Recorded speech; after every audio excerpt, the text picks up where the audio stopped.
Hey friends, welcome back to my channel, Life as Tiff Knows It. Tiff here, bringing you a WIP N Chat. WIP N Chat number 103, if I am calculating correctly.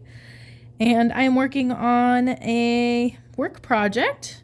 You've seen this in the last couple of weeks if you've been watching my WIP N Chats. So I'm going to be continuing to work on this. I have not put in too much work recently on this, so it feels good to put some drills on the canvas.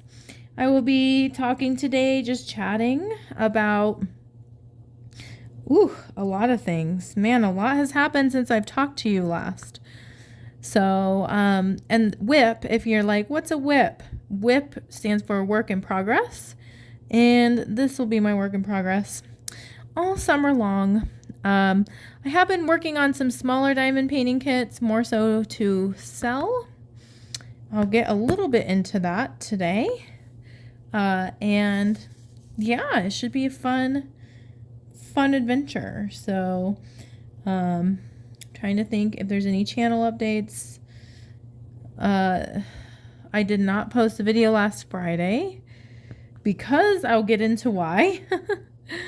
But I think I'm back on schedule. I have all my YouTube shorts scheduled for the month of June already, because I've been doing daily YouTube shorts to celebrate 700 subscribers. So I've been releasing videos at 7 p.m. The shorts are at 7 p.m. and the normal videos are at 7 a.m. So yeah, thank you so much for subscribing if you've done so. And if you haven't, maybe something to consider. I make diamond painting and yarn content, knitting content. I knit with a machine. I also loom knit. I do not knit with needles, but I make a variety of things and with a variety of different looms and tools. Oh my gosh, I've been diamond painting not in the frame this whole time. Wow. Okay, that's okay. You're probably like, what is going on? You probably have been seeing shadows. Oh my goodness. That tracks for this type of week that I've had. So before I get into my terrible, rotten, no good week, I will tell you about the knitting projects I'm excited about. So, I just got a tulip knitting machine. In fact, I should do an unboxing of that. Oh my gosh. I totally should. I think I will. It would be very brief because there's really not too much to it, but I absolutely should do that, right? Don't you think? But I am excited I'm thinking of making wreaths with it, knitting around foam wreath type things that you can buy at Dollar Tree. I'm really excited to make lanyards and wristlets. Seems like lanyards and wristlets are very common, but I'm gonna give it a go. I also have been dying to make socks, so that they'll be more like slipper socks. They'll be socks without a heel. And another project I am curious about is I want to combine loom knitting with machine knitting by making a beanie that has flaps at the end that I loom knit after I make the beanie on the machine. So I have so many exciting ideas that I want to try. I was also playing around with this idea of diamond painting earrings, which sounds kind of far-fetched and may not work, but I don't know. You never know till you try. I used to make a lot of earrings, and I have not even thought about selling them until I tried at a garage sale. And I was like surprisingly successful, and I got a lot of compliments on the earrings I made. So I'm kind of like, I have so much earring stuff left over. I'm thinking I'm going to start making earrings again. So it's just funny how when you make something and you don't at the time think it's worth much, or, like people don't like it, and then you try selling it again years later and it sells. So I don't know, maybe it's because the price is lower, but I'm still making a profit off of it. So I am curious about using a canvas. I have a lot of like DIY canvas from Diamond Dots, and maybe because there are square sections that you like are they're basically already, there's a line you can cut them with. If I make little square earrings, I don't know, it sounds silly, but I have all these leftover drills. You never know what people will buy. You never know. You just don't know. And so we shall see if I really sealed it well. It's just an item to try. I'm also excited. I had a craft show this weekend and I got some really good ideas from a vendor about like just displaying my booth a little bit. I'm getting really into the world of having a crafting booth, which is exciting to me. Yeah. So I'm also debating, I had a coworker tell me today that there's an opportunity to take some master's level courses, and that would help this might be too much TMI to share, but I work in education and there's a pay scale based on credit hours. And I don't know. Logically, it would make sense for me to take really cheap classes to make more money, but I don't think I'm going to do it because I just am in a season of life where I want to enjoy my summer and I just want to spend time with my daughter. But that's been on my mind. Like, could I balance doing a class? It would take away from my crafting time, and I just really like my crafting time. So I don't know. We will see if the logical side of me and the, I don't know, workhorse side of me wins, because that would be a lot of work.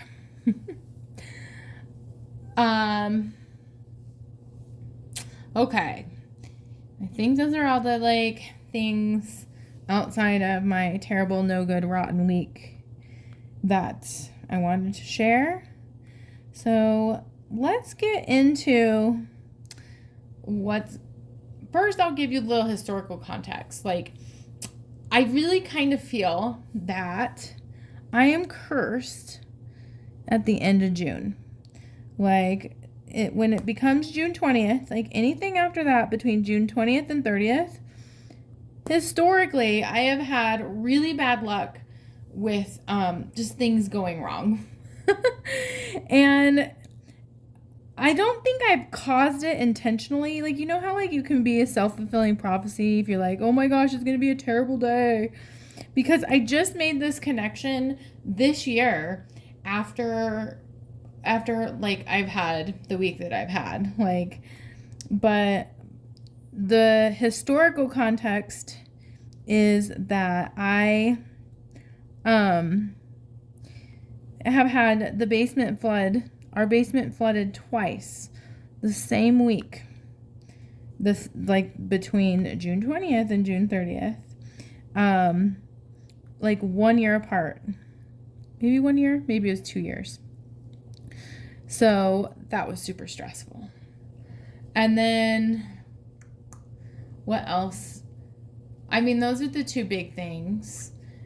Then let me tell you about what's happened. Oh my gosh, the phone's falling. We're going down. We're going down. What is going on?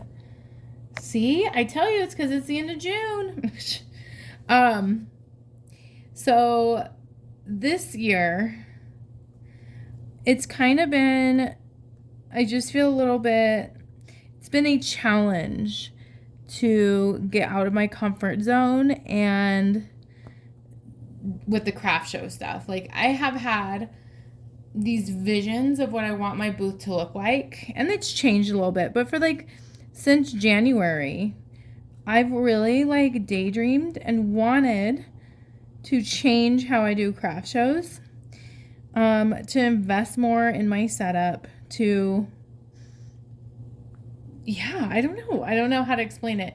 To figure out a way to display my things in a more professional way. And I've made some major progress in that. So I'm really proud of myself, but it has not been easy. So, the thing that I've been really wanting to do is make a pegboard display, and my dad helped me with it, thankfully, because I'm just not that person that can just do those things. And so I really appreciated his help. He helped me.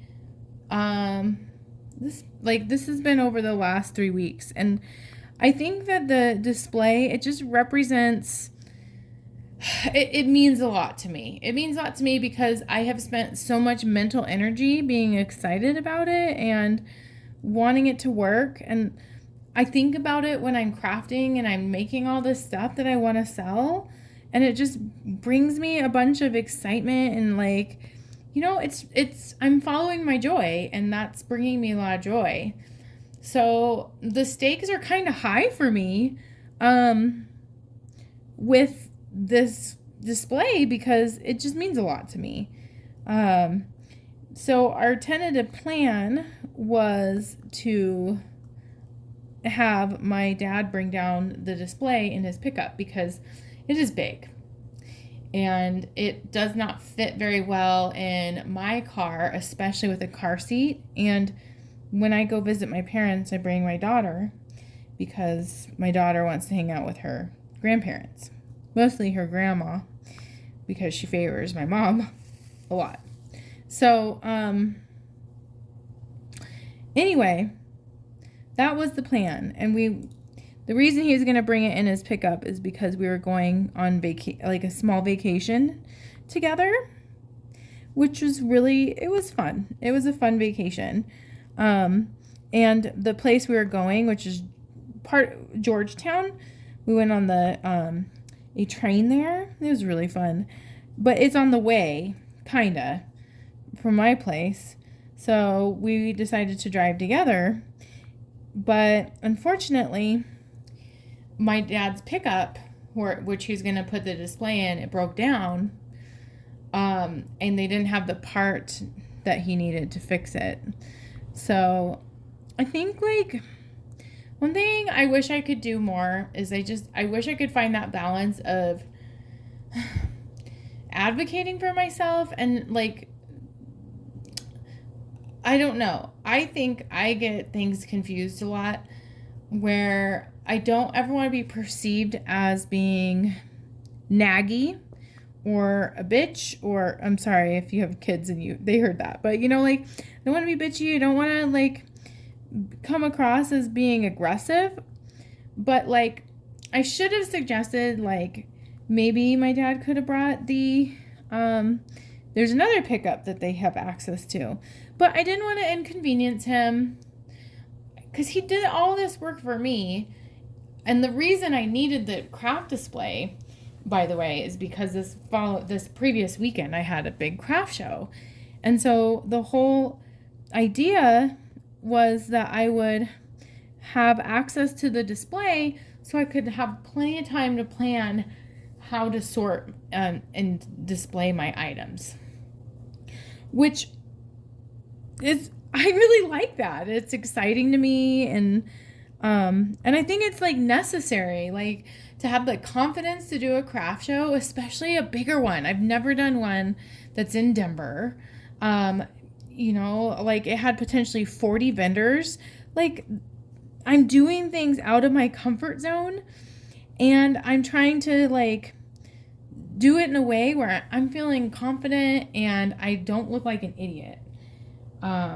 So it just really threw me off that I couldn't get the display here, to practice where I'm putting things and how to set up my setup. Because the other thing that was different is I usually just have one table, but this is a 10 foot by 10 foot space. So I could have, I mean, there's some people that brought like 5 tables.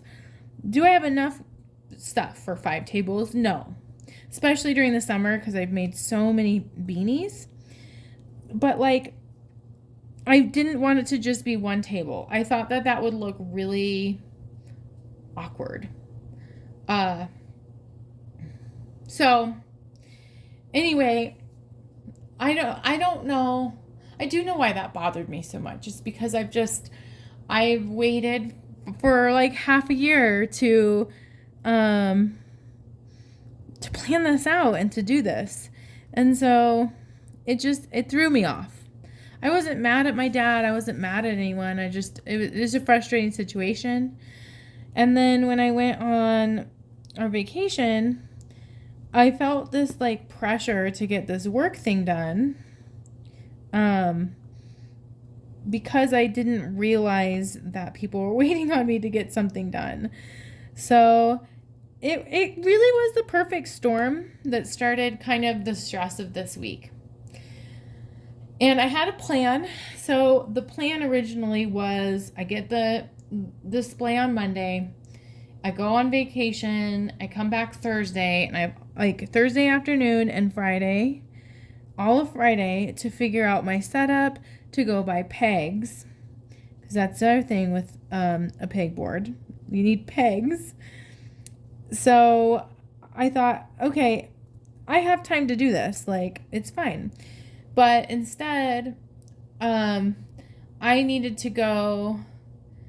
figure out a way to get to where my parents live. And they live like about an hour and 15 minutes away without my daughter, so that I could get the car seat out, or I could just, I just felt like it'd be too crowded with her. And that's absolutely true. Like, that would not have been a comfortable ride for her. And then come back. So I had to get arrangements for someone to watch her. And I had to go on Friday because I could have gone on Thursday. I could have, but I had just driven back because we all were driving in my car from Georgetown, and I just felt like that's a lot of driving.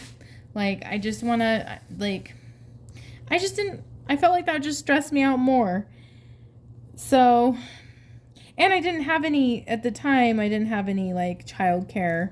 I wanted to give a ample, like, notification to my father-in-law who watches Denise that I would really appreciate if he could watch her. The alternative would have been to bring 2 cars up to where my parents live and inconvenience my husband after work. Like, it all of a sudden, like, turned into this big thing, and I hate it when I feel like a burden to people. Like, I don't want my hobby of crafts and trying to make this kind of a side gig where a profitable thing to inconvenience or impact other people. And it did. I felt that way. I felt like it was impacting people's schedules. And so it kind of like took the joy out of it to me. And so, but I still feel like I had an okay attitude. You know, I kind of like put on my big girl pants. I sucked it up, and I drove to my parents' house on Friday, and the craft show is Saturday. So I'm already like stressed. I'm stressed. Like, this is not how I wanted to prepare for this. I go down there. I'm also trying to be supportive of my mom who has some health issues. So I take her to an appointment. And then I'm hungry. So we get some breakfast, and when we get back to my parents' house, and during this time, my dad's also trying to fix his pickup that's still broke, because he works with cars. What an amazing skill to like just be able to fix your own car. Like, I did not inherit that from my father. So anyway, I'm getting breakfast we got Qdoba, which they have amazing breakfast burritos. And then my mom, who's not thinking, lets her dog out into the front. She thinks, okay, it's hard to explain. My dad was working on his pickup so that their garage door was open. And usually, out of like habit, my mom lets out the dog out the door that feeds into the garage door, and then that goes to their backyard. But because the garage door was open, the dog got out in the front yard, and he is not very obedient and just ran down the street. So I should probably mention I am not a big fan of dogs. I used to be, and some dogs are okay. I don't just like avoid dogs, or I'm not like mean to dogs or anything like that.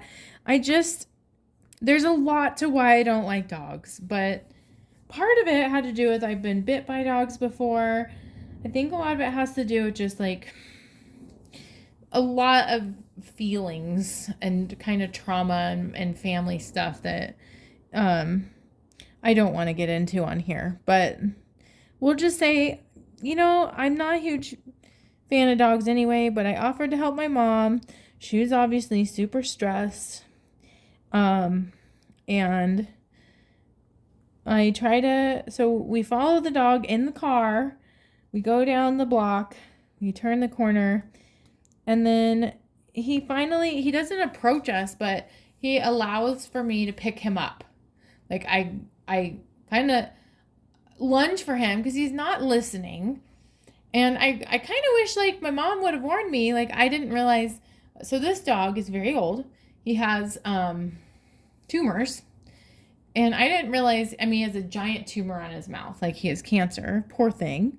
But I didn't realize he has tumors on his stomach. So I grabbed him and he bit me. And it could have been so much worse. I have 2 bruises on my arm. At least he didn't bite my face or my eye, and he's a small dog, but I put him down right away. Like I'm not gonna get bit I'm not gonna risk my body getting hurt for this dog. And so my mom finally catches him. He bites my mom. We get him in the car. And that's that. So I was very frazzled and flustered that happened. I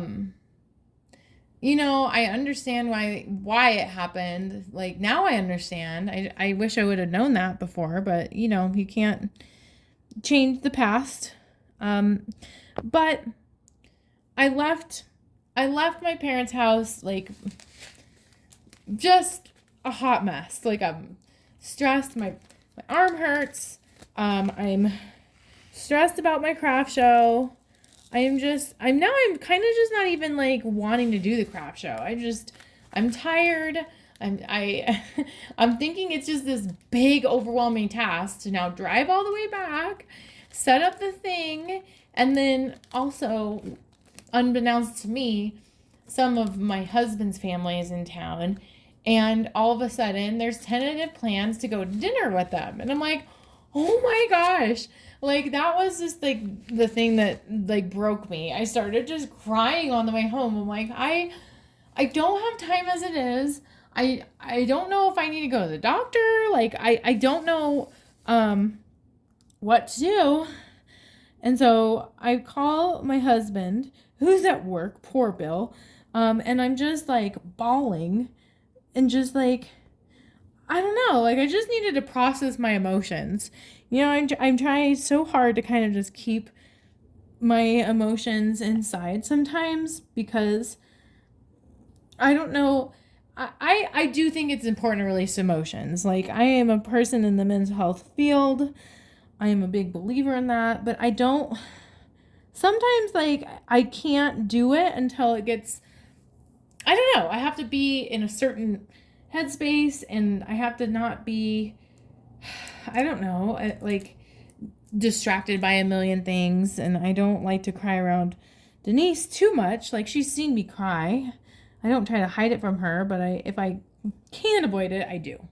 So anyway, I finally get done crying. I finally like have some composure. I put on this song. It's called The Best Day by Atmosphere. And it's all about having a really bad day. And so I'm listening to that. And this is where it gets even more ironic. I just can't. So right when I'm in the middle of that song, when it says every day can't be the best day, I get this, like, my car makes this terrible sound.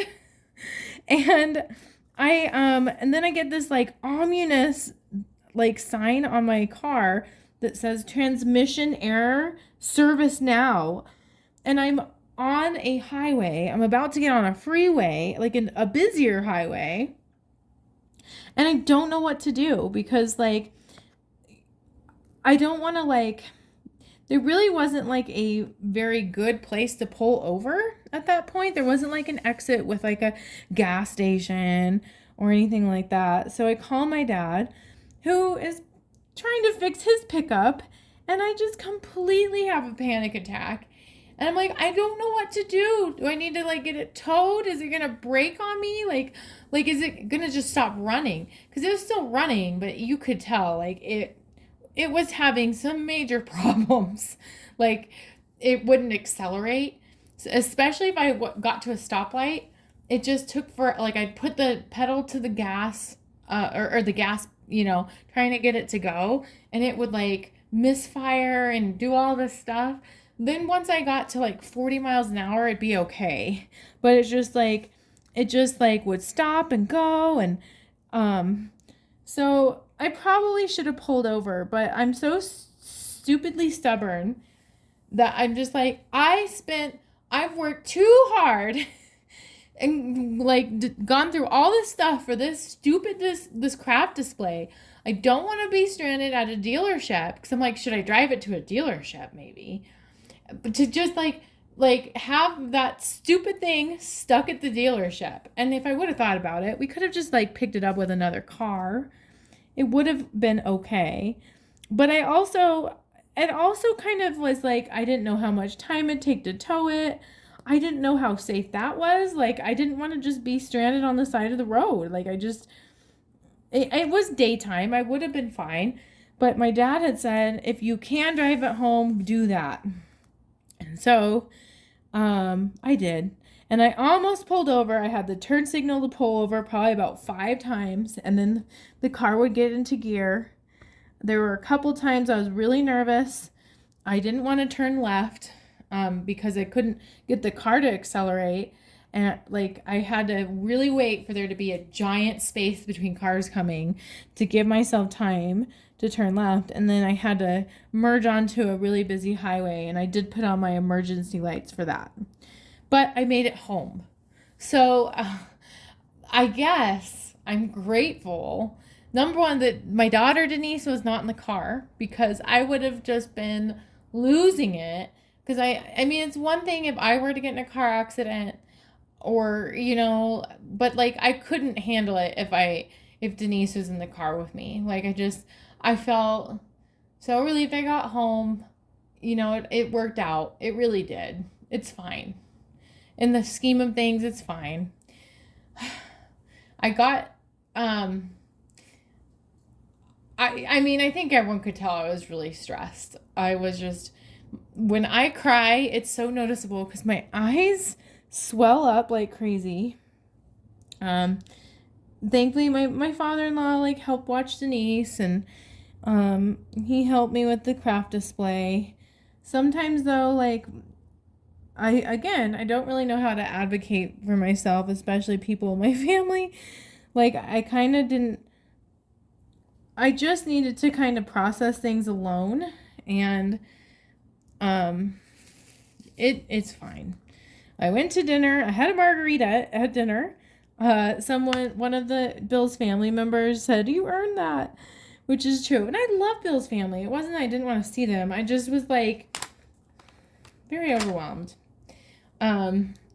But I got it done. I got up early the next day and, well, because I had some things I needed to finish. I wanted to tag things. I had to put like feet on a guinea pig that I knitted, like silly little things like that, And so I got up extra early. We got to the craft show okay. Oh, well, and then hold on Friday night, after all that, then my phone, I plugged it in and I was reading something to Bill. So it had been plugged in for a while, and then all of a sudden it had this alert saying that there has been water detected inside my phone and to unplug my phone immediately. And then it kept doing that. And I'm like, great. Now my phone's broke. My car won't work. I'm bit by a dog. Like, what the hell is going on? Like, at least, like, the silver lining in that is it works, number one. And number two, we were able to charge it by using a wireless charger. Because really, I needed the alarm to get up early to finish all the stuff I didn't get to do the day before because I didn't have time. So the craft show, if you were measuring it by, like, measuring success by sales, it was not a great success. But I also measured it as an experience.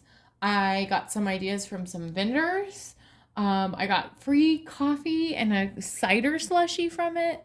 And I got a connection for another event in the fall or the winter. So I think it was worth it. It was exhausting. When the first day we got it set up, and I'm so grateful for Bill for helping me get the tent up and all the things. There's a YouTube short that has my setup, by the way. And we got it all set up, and when I finally was alone, because Bill had left to pick up Denise, because it would have been hard to set up with her. I was so exhausted. I could have just fallen asleep. Like, I felt so relieved that I got to the craft show and I got it set up the way I wanted it, and it looked fine to me. Was it perfect? No, because I didn't have the pegs I needed, because I didn't have the display to figure out what pegs I wanted. But it worked. It worked. So in the long run, I'm so grateful. It's a good experience. I feel relieved. I don't have this pressure. I love craft shows. From, like, the week leading up to craft shows, super stressful. The idea of craft shows, very exciting. So I have made a promise to myself that I'm not going to do any more new markets this summer. Like, I might do one at the current thing I have going on in my parents' hometown. I might do one, but I'm not going to. I feel like it was just too much. And did I know that my car was going to break down? Did I know I was going to be bit by a dog? No. So, those were just circumstances that were unfortunate, but I'm going to take a little break and just focus on following my joy and making things, and not worrying about having a set amount of things or my display looking a certain way. Because I do think it's easier to do a display when you just have a lot of stuff made. And I love making stuff. And another positive thing, I have one positive thing and a negative thing, is I got all my work stuff done today. I took a day to myself. Denise is at my friend's house. And it gave me time to do a task I wasn't anticipating, which was our HOA is freaking crazy, I have to say. I am so annoyed. We live in a neighborhood with an HOA, and I thought it was really funny and amusing that they spell my name wrong. They spell my name with a symbol. So my last name's Anderson, and so instead of spelling out A and D, they put the and symbol. And it just annoyed me today, because I was talking to my mom on the phone, and the doorbell rings. And I'm like, what the heck? And I look outside the window, and it's the mailman. I'm like, why would the mailman be ringing the doorbell? We got a certified letter from the HOA complaining that we haven't mowed our lawn. We just mowed our grass last week. There is a patch of grass that's growing a little bit behind our grass in rocks. There's one or two weeds, And they took a picture of that and said that they have sent 5 notices to us, and that if we don't have it handled, they're going to get the legal team involved. I'm like, wow, like, so you're so busy nitpicking about people's yards to that extent, but you can't even spell my name right. You don't even like, it's not even like a misspelling. It's a freaking symbol instead of my like letters in my name. Like, that makes me so mad. So now I have to do this whole process. I picked some weeds. I did take care of our, we did have some leaves around. So I did fill some of my time doing things that didn't necessarily bring me joy, but they were necessary to get done, and I didn't have to worry about Denise, so yay. Another note, unfortunately, I don't know if last week I talked about our AC was broke. I'm sure I did. Got that fixed, so positive. And then, unfortunately, our sprinklers don't work now. That happens every year. Sprinklers don't work. So yeah, it's like whack-a-mole with projects and such. Thankfully, at the end of the day, though, I have to remember, I have a quote that really resonated with me, and it's also a YouTube short I created, but oh no, the YouTube short's a little bit different. But it's all about this concept of comfort zones. And this quote is, all growth starts at the end of your comfort zone. And so I think like doing this new craft show, I feel really proud of myself because I did something that was super hard, and I did it. And there are benefits from it. We cleaned out part of our garage to make room for the huge display. So that's a huge feat to start that process. I'm just trying to like reframe these crappy things that have happened to me lately. Like, how can I make them into a positive? And honestly, at the end of the day, what's important is no one got hurt. I didn't get in a car wreck. I'm going to be able to get another car this weekend. I'm very fortunate that like it's not going to like, it's impacting us financially, but it's not, it could be so much worse. It could be. So I'm grateful. I'm grateful that the bad things that have happened haven't been super bad. Like, they've just been not great. I'm grateful that I am able to reflect and learn. I'm grateful that I did this report for work that would have been so overwhelming for me last year. Like, I'm making growth, and making growth is so hard. And so I hope like maybe hearing this motivates you to get out of your comfort zone a little bit, with whatever like challenge you're having. Do you always have to be better and always have to be out of your comfort zone? No. But when life forces you out of it, maybe maybe there's a lesson to be learned, but maybe not. There's also sometimes senseless things that happen, but I don't know. I think I'm going to end my WIP N Chat there. Thanks so much for watching. I appreciate you. I hope you're doing well. Leave me a comment down below about like the most bad luck thing that's happened to you. I want to hear other people's bad luck stories because dang, that's definitely my narrative right now. I will talk to you in another WIP N Chat. Have a great day. Bye.